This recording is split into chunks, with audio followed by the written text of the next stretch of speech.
নমস্কার, আমি তরুণ ঘোষ। দর্শক, আপনাদের অনেকদিন আগেই বলেছিলাম যে এই ট্যারিফ যে খেলা না ট্রাম্পের, এই ট্যারিফ খেলাতে তিনি নিজেই প্যাঁচে পড়ে নিজেই কুপঘাত হবেন। এই যে চীনের সঙ্গে এত লম্বা লম্বা ট্যারিফের যুদ্ধ যে হলো না, চীন কিন্তু চুপ করে গিয়েছে। চীন এবার দুদিক দিয়ে খেলতে শুরু করে দিয়েছে। ট্রাম্পকে ঘেরার জন্য চীন একটা হচ্ছে যুদ্ধের প্রস্তুতি নিচ্ছে, আর একটা হচ্ছে বাণিজ্যিক প্রস্তুতি নিচ্ছে। যুদ্ধের প্রস্তুতি কি সেটা কাগজে বেরিয়েছে, বাণিজ্যিক প্রস্তুতি কি সেটা আমি আপনাদেরকে বলে দেব, ওটা কাগজে বেরোয়নি। দুটি বিমানবাহী রণতরী, ভালো করে শুনুন, দুটি বিমানবাহী রণতরী, 70টি যুদ্ধ জাহাজ, ডজন ডজন লড়াকু জেট তাইওয়ানের ঘাড়ের কাছে হঠাৎ রণসজ্জা চীনের। তাইওয়ানকে গ্যারান্টি দিয়ে রেখে দিয়েছে আমেরিকা। আমেরিকা বলেছে যে তাইওয়ানের ওপরে যদি কোনো হামলা হয় তাহলে পরে আমেরিকা সর্বশক্তি দিয়ে তা রুখবে। তাইওয়ানকে একদিন ধরে কিছু করতে পারছিল না। এইবার কি করলো, চীন বুঝে গিয়েছে আমি নিজে শত্রু, ভারতবর্ষকেও শত্রু বানিয়ে ফেলেছে।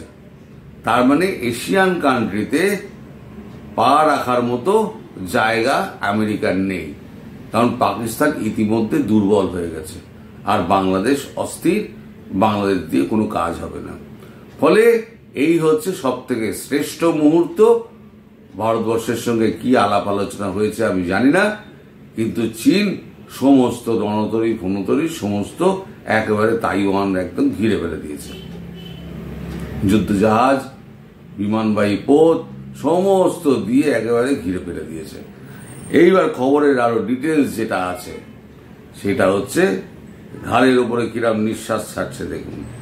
ফের ড্রাগনের রক্তচক্ষু দেখলো সাবেক ফরমোজা দ্বীপ, তাইওয়ানের একটা দ্বীপের নাম ফরমোজা দ্বীপ। একগুচ্ছ রণতরীতে গোটা এলাকা চীনা নৌসেনার শাসানি দেওয়ার তাইওয়ানের বেড়েছে রক্তচাপ। আন্তর্জাতিক সম্পর্ক বিশেষজ্ঞরা অবশ্য মনে করেন এর মাধ্যমে আমেরিকাকে খোলা চ্যালেঞ্জ জুড়ে দিয়েছে ড্রাগন। ফলে প্রশান্ত মহাসাগরীয় অঞ্চলে ভূ রাজনৈতিক অবস্থা যে জটিল হতে চলেছে তাতে কোনো সন্দেহ নেই। চলতি বছরের 2 জুন এই ইস্যুতে সংবাদ মাধ্যমের কাছে মুখ খুললেন তাইওয়ানের সেনাবাহিনীর এক পদস্থ কর্তা। তিনি জানিয়েছেন মে মাসে 2টি বিমানবাহী যুদ্ধপোত এবং অন্তত 1 ডজন রণতরী গিয়ে গোটা দ্বীপকে ঘিরে ফেলে চীনের পিপলস লিবারেশন আর্মি বা PLA নৌবাহিনী। 1 থেকে 27 মে পর্যন্ত পিচ সাগর এবং দক্ষিণ চীন সাগরে 70-এর বেশি যুদ্ধ জাহাজ মোতায়েন রেখেছিল বেজিং। পরে ধীরে ধীরে সেগুলিকে অন্যত্র সরিয়ে নেয় ড্রাগন। নাম প্রকাশে অনিচ্ছুক তাইওয়ান ফৌজের ওই কর্তার দাবি, গোটা দ্বীপটিকে কবজা করার জন্য মূলত 2টো পন্থা নিয়ে চীন। প্রথমত নৌবাহিনী দিয়ে ধীরে ধীরে ঘিরে মানসিক চাপ তৈরি করবে বেজিং। এর ফলে তাইওয়ানবাসীর লড়াকু মানসিকতায় চির ধরবে বলে মনে করেন ড্রাগন প্রেসিডেন্ট শি জিনপিং। দ্বিতীয়ত ছলে বলে কৌশলে রাজনৈতিক নেতৃত্বকে দ্বীপরাষ্ট্রের শাসনভার ছাড়তে বাধ্য করার চেষ্টা চালাচ্ছেন তিনি, শি জিনপিং। তার তাইওয়ানকে দিয়ে আমেরিকাকে চাপে ফেলল। আর দ্বিতীয় চাপটা কি?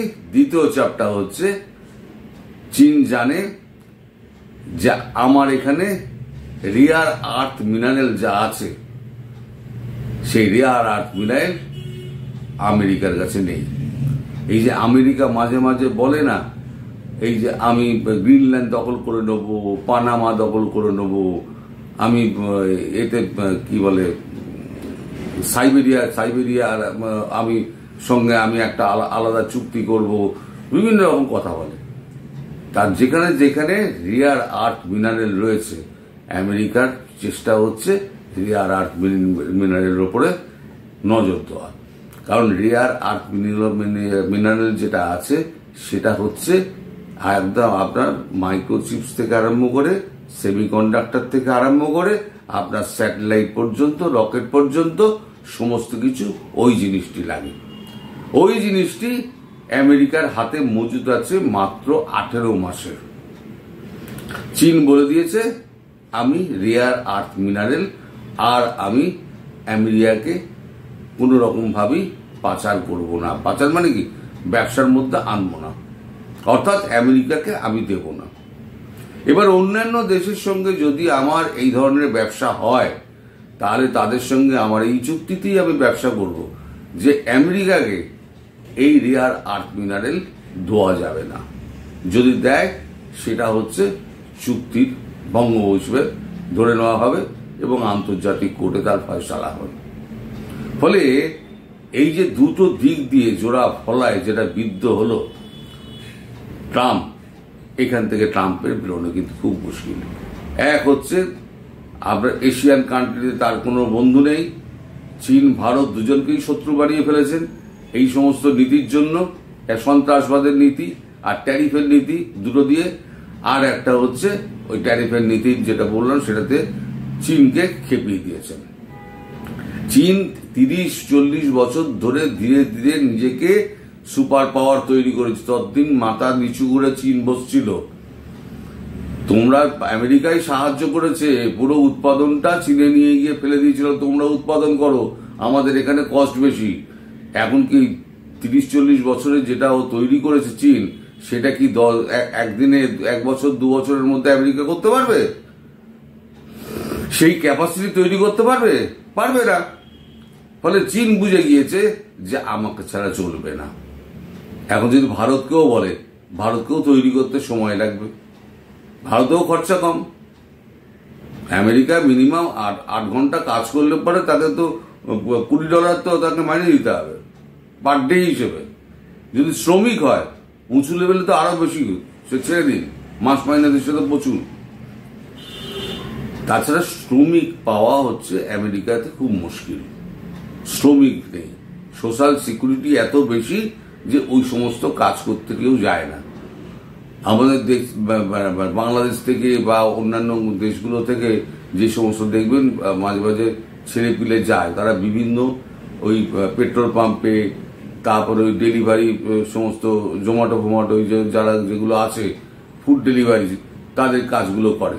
এই কাজগুলোতে আমেরিকান ছেলেপিলেরা করবে না, কারণ তাদের 18 বছর বয়স হয়ে গেল, তারা একটা সরকার থেকে একটা টাকা পেয়ে যাবে, সারা জীবন তাদের নিশ্চিন্তে চলে যায় এবং চিকিৎসাটাও তাদের বিনা পয়সায় হয়। ফলে তাদের এই কাজ তারা করতে যাবে কেন? এখন এই কাজ করবে কারা? এই কাজ করবে ভারতীয়রা, এই কাজ করবে পাকিস্তানিরা, এই কাজ করবে আফ্রিকানরা, এই কাজ করবে চীনারা। এখন সমস্ত বেসটা নিয়ে গিয়ে ফেলেছে চীনে। এইবার চীন থেকে তুমি সব জুই তুলে আনার চেষ্টা করো, পারবে? আর রেয়ার আর্থ মিনারেল যেটা আছে সেটা একমাত্র চীন ছাড়া অত বেশি কেউ দিতে পারবে না। ফলে চীন এখানে এটে দিয়েছে। এদিকে তাইওয়ান, তুমি এসে যুদ্ধ করতে 7 সমুদ্র 13 নদী পেরিয়ে, নইলে আমি তাইওয়ান খেয়ে নেবো। আর দ্বিতীয় হচ্ছে তুমি ওখানে এবারে মাইক্রোচিপস আর এর জন্য সেমিকন্ডাক্টরের জন্য, রকেটের জন্য, মিসাইলের জন্য চুপ করে, স্যাটেলাইটের জন্য চুপ করে বসে থাকো, তোমার হাতে আর কোনো রাস্তা নেই। এইবার দেখবেন আপনারা আমাদের প্রেসিডেন্ট ডোনাল্ড ট্রাম্প, আমেরিকার প্রেসিডেন্ট, হই হই করে ছুটছেন চীনে বেজিংয়ের সঙ্গে বসার জন্য, শি জিনপিং এর সঙ্গে বসার জন্য হই হই করে ছুটবেন। কিন্তু চায়না এখন নাকে দড়ি দিয়ে ঘোরানো, যাকে বলে নাকে দড়ি দিয়ে একেবারে ট্রাম্পকে ঘোরাবেন, এটা একেবারে নিশ্চিত জেনে রেখে দিন। ফলে এই যে আগামী দিনে ভূ রাজনৈতিক কৌশল এবং কূটনীতি আরো কোন দিকে প্রবাহিত হয় সেটা শুধু দেখার জন্য অপেক্ষা করতে হবে। অনেক নাটক বাকি আছে, এই নাটকগুলো ধীরে ধীরে ধীরে ধীরে মঞ্চস্থ হবে। আপনারা সবাই সাবধানে থাকবেন, সুস্থ থাকবেন, ভালো থাকবেন এবং খবরের জন্য অপেক্ষা করবেন। নমস্কার।